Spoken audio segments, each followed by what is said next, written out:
menawi Cetha Paduka nuhoni sumpah Paduka Krewaja ingkang dados piandel Paduka menika kula suwun sinuwun lah dalah.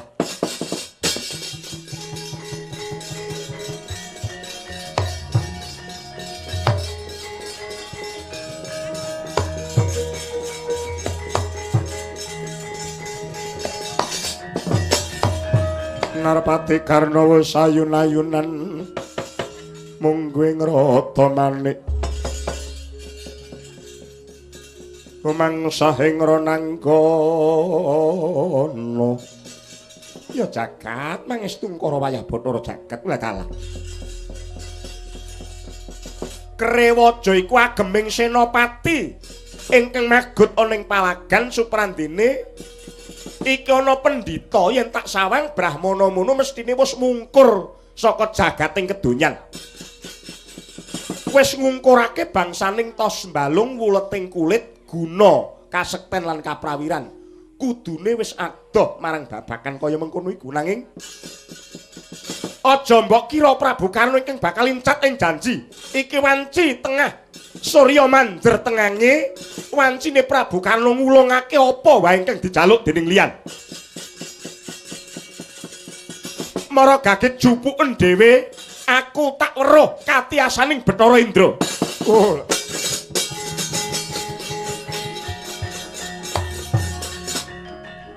Oh.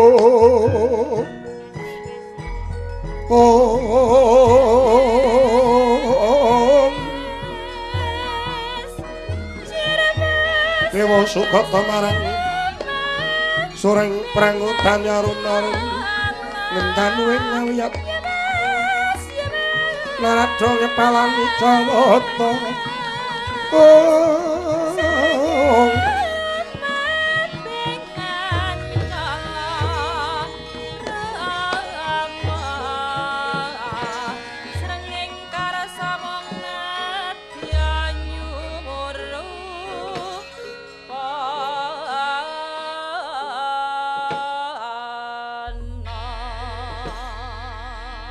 Wong wilahing Mas Tuhuna Sidam sekaring bawana langgeng. Nggir. Nyedhaki dina Bratayuda Jaya binangun tumapak ingkang wis semene dina kaya wis cedhak kelawan wasesaning mangsa kala.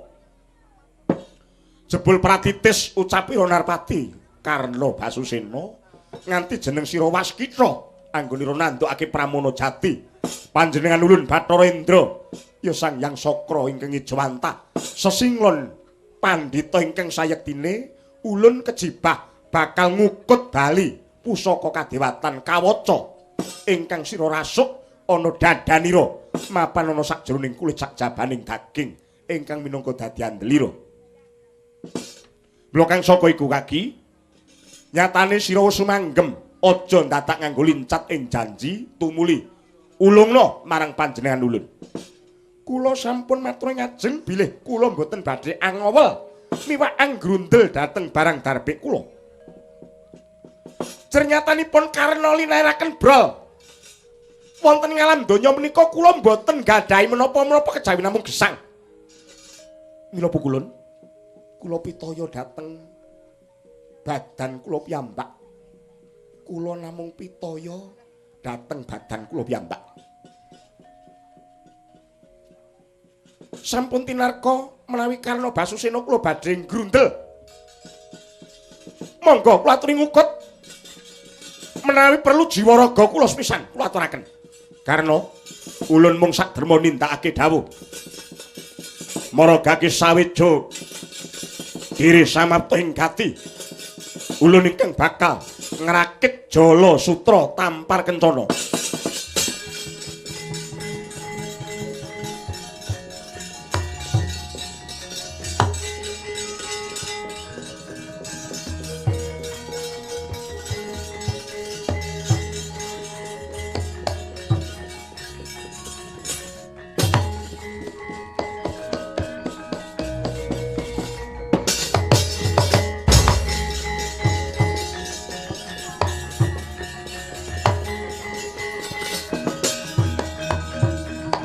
sedaya pangaribawa panas mijil saking Kemayan Jala Sutra tampar kencana ngukut bali pusaka Krewaja ingkang kadarbe Prabu Karna Basusena kaya sinendal mayang raosing Prabu Karna salira lungkrah lumpruk pindha gabuk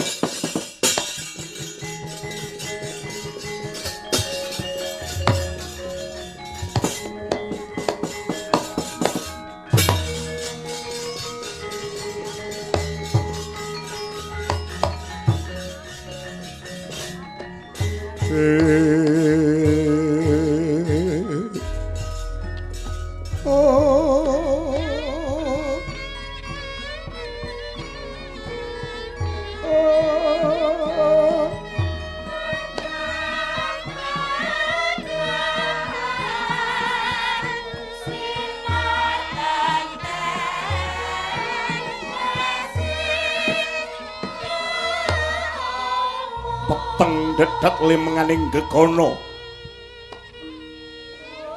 mong sak kecelapan ana kilat ingkang nyigar jagat sumrepet panoning Prabu Karna Basusena bawane wis kumukut bali pusaka ingkang dadya tetamenging nganggo dadya mangkono alon wijiling aturira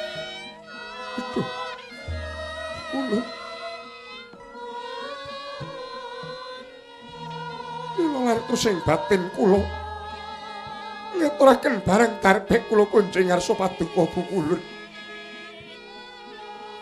namung kewala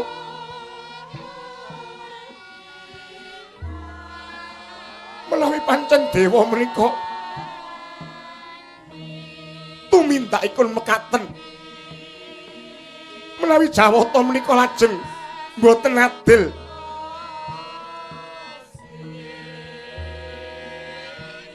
kula saged mestani bilih Jawata menika anggenipun dados pepayunging Sangya Paratita mboten tumindak sak mestinipun nanging sampun dipun kinten menawi anggen kula matur kala wau kasurung raos ingkang boten lila babar pisan boten nanging sedaya piandel ingkang ampuh-ampuh paduka paringaken dhateng Pandhawa kosok wangsulipun pusaka kula Kyai Wijaya Dalu sampun wangsul dhateng kadewatan nalika guguripun Gatotkaca ingkang kalih Krewaja ingkang kula darbe sakmangke paduka pundhut wangsul perkawis menika kula mboten badhe mestani monggo kula aturi nyuraos ingkang mboten adil menika dewanipun menapa menungsanipun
Astina Maha Prabu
Hening sesanti niskala nirkumaraning Pramudita Sirna kang durgama sinapu ing kaheningan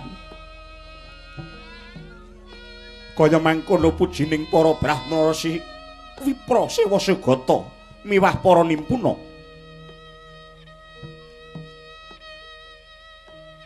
nenggih menika ta warnane pasanggrahan bulu pitu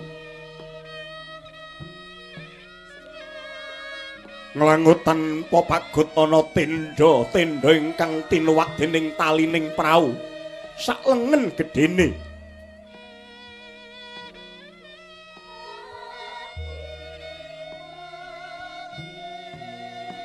pinathok kajeng banian sak prangkul rinajeg umbul-umbul dwaja rontek kekitir daludak miwah kathahing para prajurit ingkang samya jejaga nyerangap tumbake kaya jati ngarang mekar payunge kaya jamur barat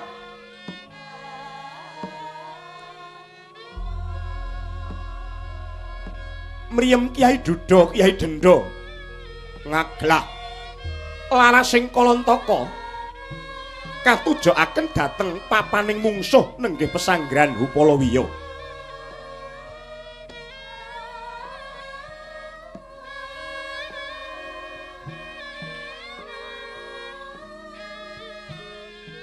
bawane wis ngancik perang ageng Baratayuda jaya binangun mila tatan mokal lamun teng Tegal Kurusetra kathah para wadya bolengkeng samya nandhang kanin dada pecah getih wutak mlabar nelesi bumi palagan wangke tumpuk matimbun-timbun ingkang campur kelawan batang kuda tumpukan remukaning kreta miwah batanging gajah mila tatan mokal mun tambune sengak banger abacin hangundang asu ajak miwah srenggala ingkang samya hambaung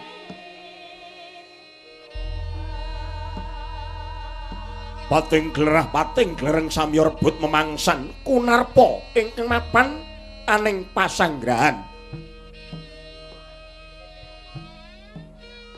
miwang Tegal Kurukasetra kaya dene banjir ludira pathok balung krikil untu ganggeng rambut Suaraning manuk bence mbrebeki kuping miwah. Peksi gedasih ingkang katelah emprit gantil samya kekintil. Kokok beluk kolik tuwu. Sakedhap-sakedhap saking katebian kapiyarsa kentongan pring dening para prajurit ingkang samya tungguk gumenclang munya mungguing tawang kaya ngumandang suarane yen Torinasa kaya-kaya gage nyeluk nyawa aja nganti kerasan melu ragane.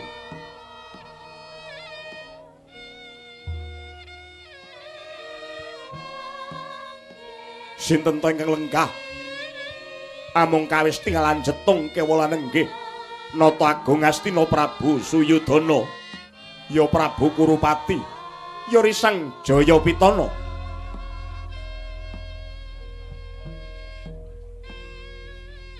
Ingkang kepi-kepi enget jroning nala tan liyan muhung gugurira ingkang putra Saroja binangun Raden Lesmana Mandra Kumara miwah Pandhita Talkanda Sang Mahatma Bisma Padene Brahmaning Sokalima Begawan Druna ingkang nyatane wis kasambut Rana Madalaka gugur pengawak kusuma bangsa.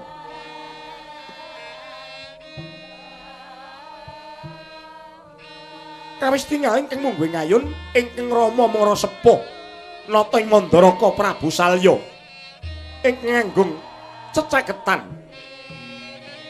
datan kantun warangka nata Rekyanapati Harya Sengkuni miwah gedhek manggalaning kewuh Narpati Basukarna sinambet untat Begawan Krepa saking Timpuru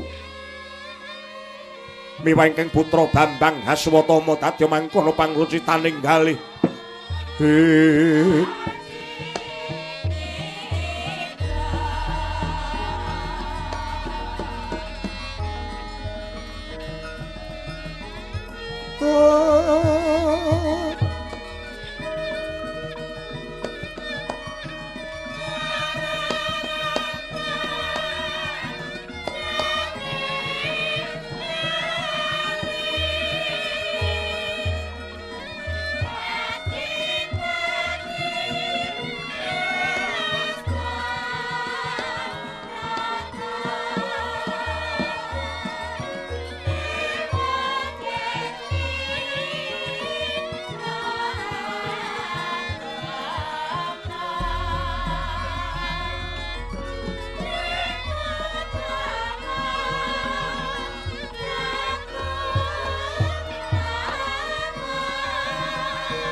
Utekeng tias kahat mene putih jroning tias mandalong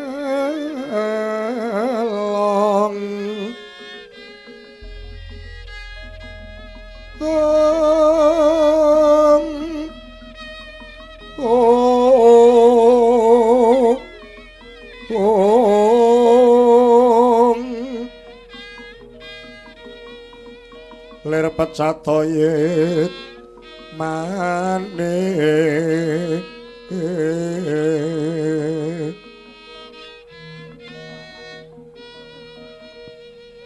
sangking tias margi yo gong nalongso anuto dili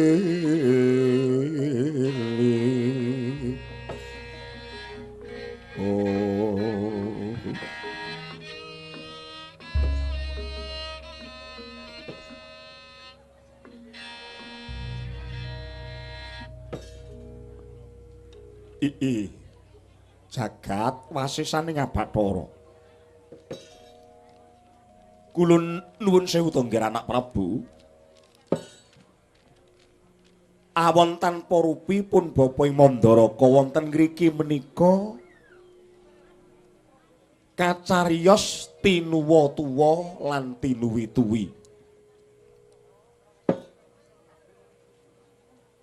Bratayuda menika sampun dumados paduka menika cara-caranipun tiyang nyabrang lepen sampun dumugi wonten ing tengah menawi wangsul inggih teles bandang inggih sami kemawon kebes nggih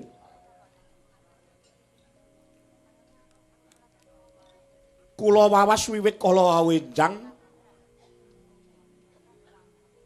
ngantos yah menten menika paduka anak Prabu dereng netepaken samukawis.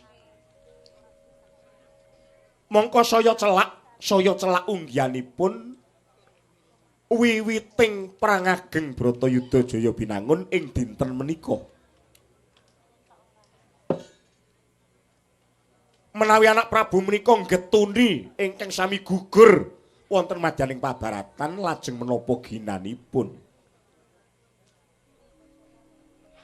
Sang Mahatma Bisma prajurit Maharata linangkung ugi nyatanipun nyolong pethek.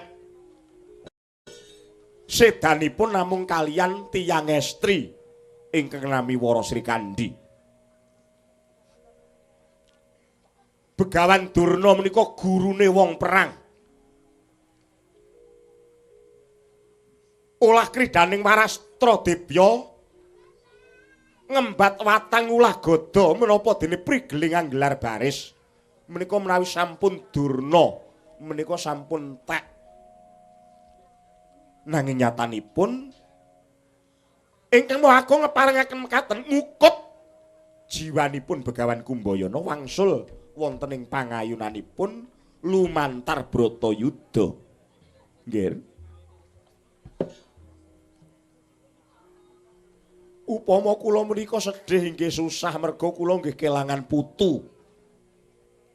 Putra paduka wayah kula ingkang mijil saking Banawati. Lesmana Mandrakumara. Pejah kemawon manggih siya wonten ing pabaratan ugi. Rekaipun badhe pados pepulih. Rehni nyatanipun Abimanyu sampun rinanjap jemparing. Ngantos mboten rupi menungso kadidene landhak saking kathahing panah ingkang tumancep wonten ing angganipun Bimanyu. Rikala Bimanyu mboten kuat nglawat putu kula Lesmana Mandrakumara nyaketi sarwi jejogetan. Ngono wae meksa kon ngendangi.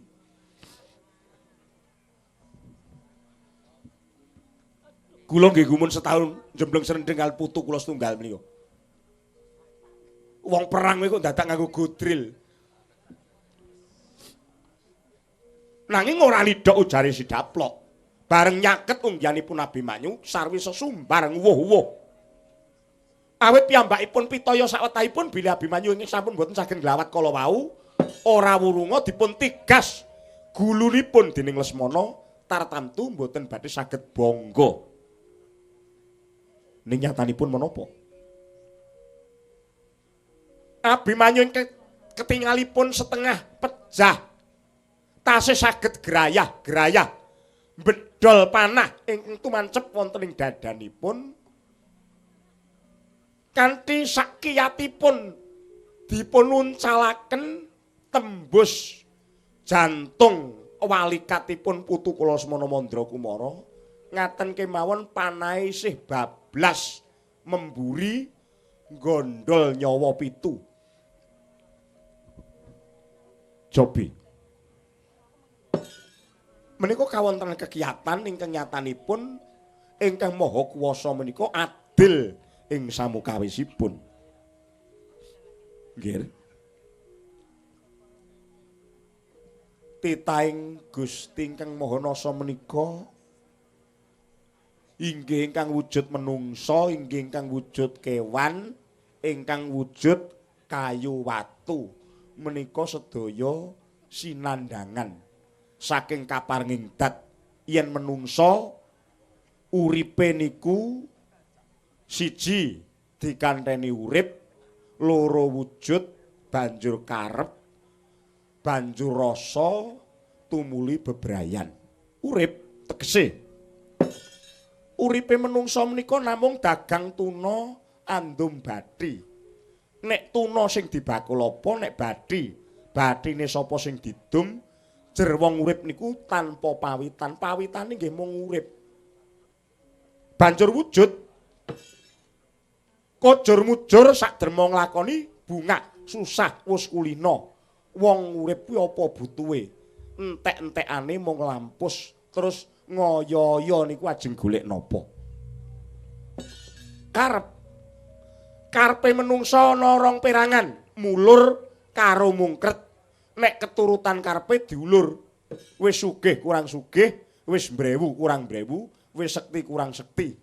Nek diulur karepe jagat niku badhe digulung, badhe dipunemperi. Tegese kekarepane menungsa niku mboten wonten enteke. Nek diuja manut hardaning karep niku.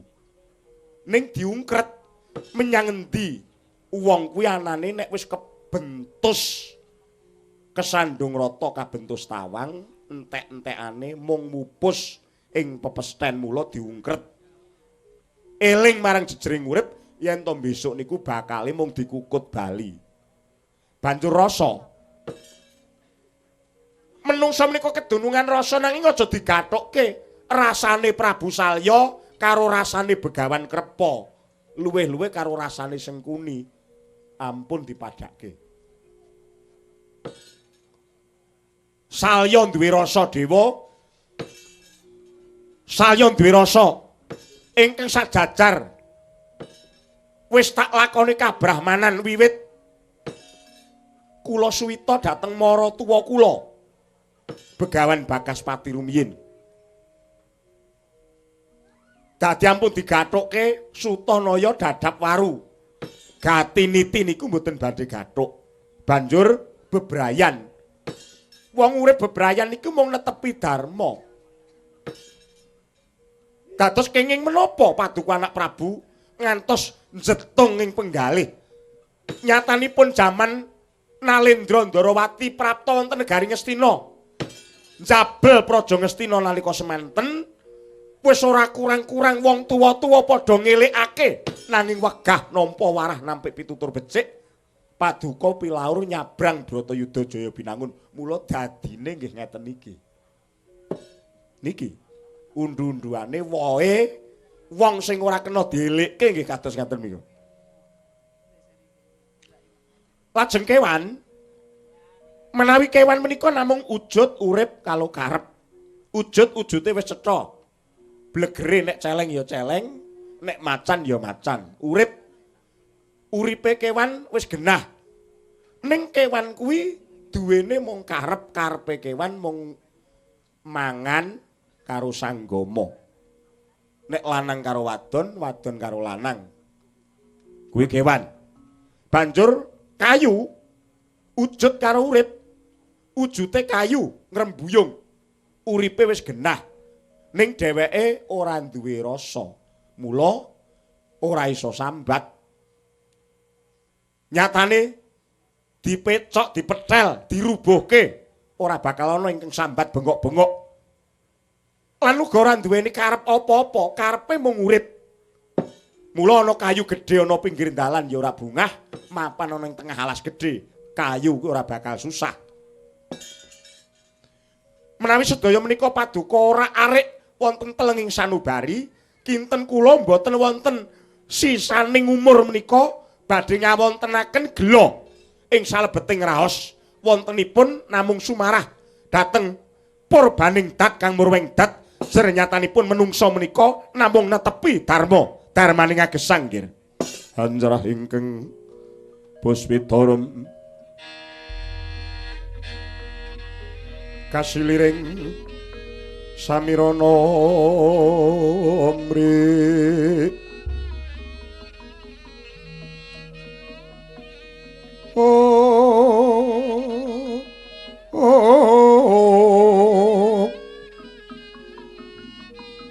sekar